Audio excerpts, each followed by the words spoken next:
Hello YouTube. Today I'm going to be talking about protection magic. And this is magic that is used to ward off any kind of unwanted spirits, entities, thought forms, or even the most dangerous animal of them all, your fellow humans. There's many different ways you can use protection magic in your ritual practice, and today I'm just going to be telling you one of my ways of using protective magic. One of the things that I like to do is I like to create a guardian daemon. So you're asking yourself, what is a daemon? Well, if you trace the word daemon back to its original Greek, it just means guiding spirit.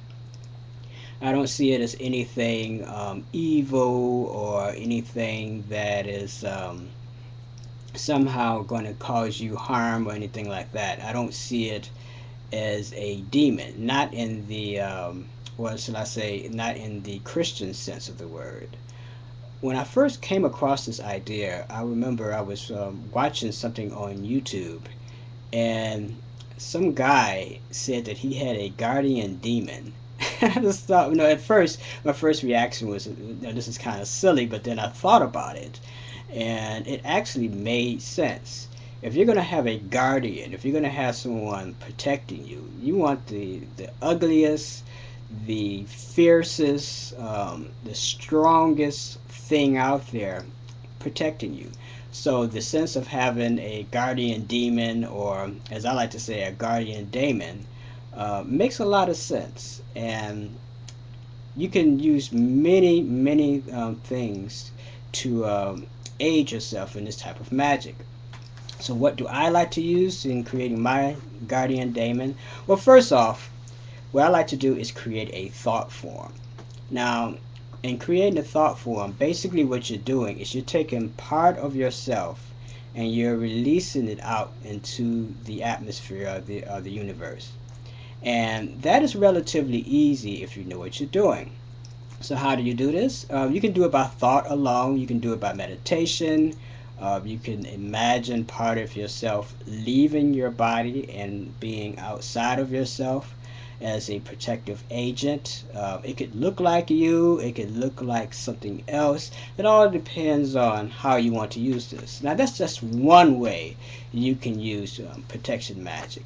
But I like to spice things up a little bit. I like to use things from pop culture, things that people are a little bit more familiar with. So what am I talking about?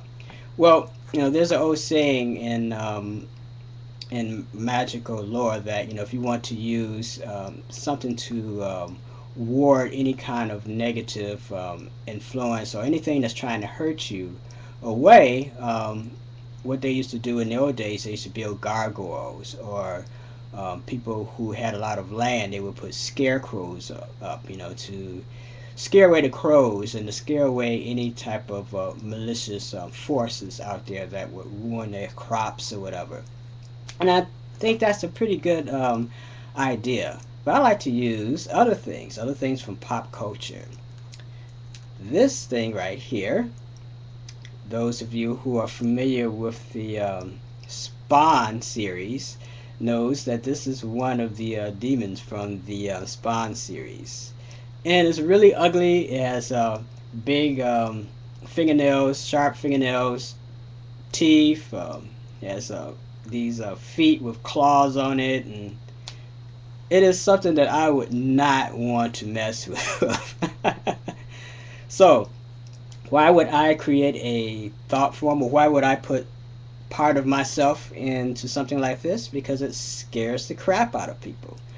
And if you're talented in using thought forms and pushing part of yourself out into the universe as a protection method, why not use something scary? So this is one of the things that I use. This is not all, this and some of the other things I'm going to show you a little bit later is not all of the protection daemons that I use. This is just some. And what I do is I take it and I basically meditate on it, stare into his eyes, and I let my aura surround it. And I put part of myself into this being here.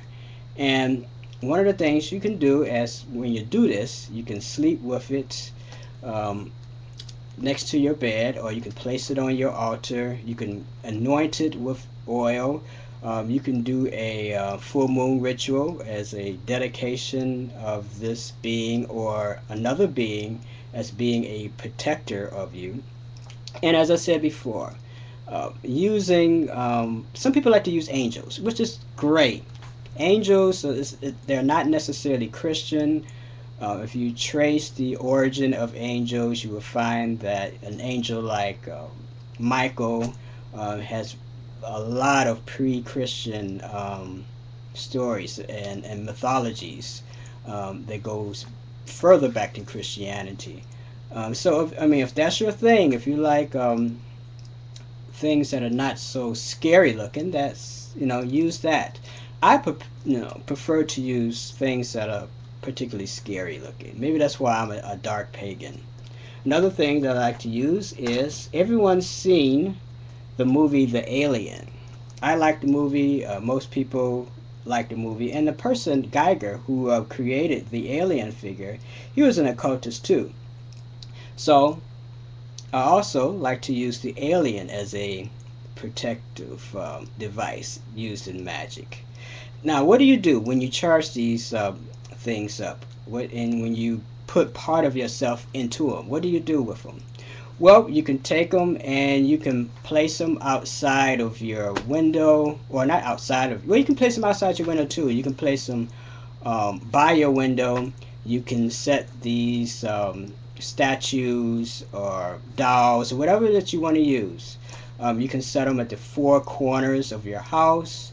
Set them, as I said before, you can set them where you sleep at. You can place them on your altar. Any place that you feel that some type of negative force or negative entity will come and try to harm you, you can set them there. And like I said, this is just something that I like to use. It is something that I've learned that other people use things from pop culture also. You can also use, as I said before, you can use angels. You can work with the jinn. It all depends on what resonates with you. And I sort of like to do it both ways. What resonates with me and what resonates with other people too.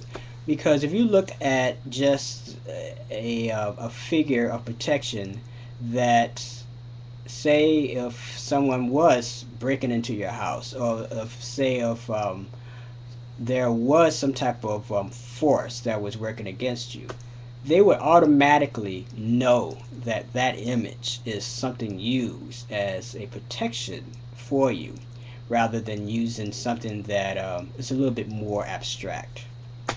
But then again, using something that's more abstract could be something that's very powerful too, because whatever it is that's attacking you, they won't necessarily know that that's something that's used against them. So you can get them when their guards down. But as I said before, this is just something that I personally like to use. Okay, well, the reason why I did this video is because every now and then I get people emailing me wanting advice. They feel that their house is haunted, or they need to have a house cleansing or whatever. So maybe I'm going to do a video on that in the future. But for now, I think this is very effective. It is something that I use. It is something that other people use too. And if it works, and you have a story to tell, something that's happened to you in your life, and you use something similar to this, shoot me an email. I would love to read about it. Alright, until next time, love is the law, and peace as always.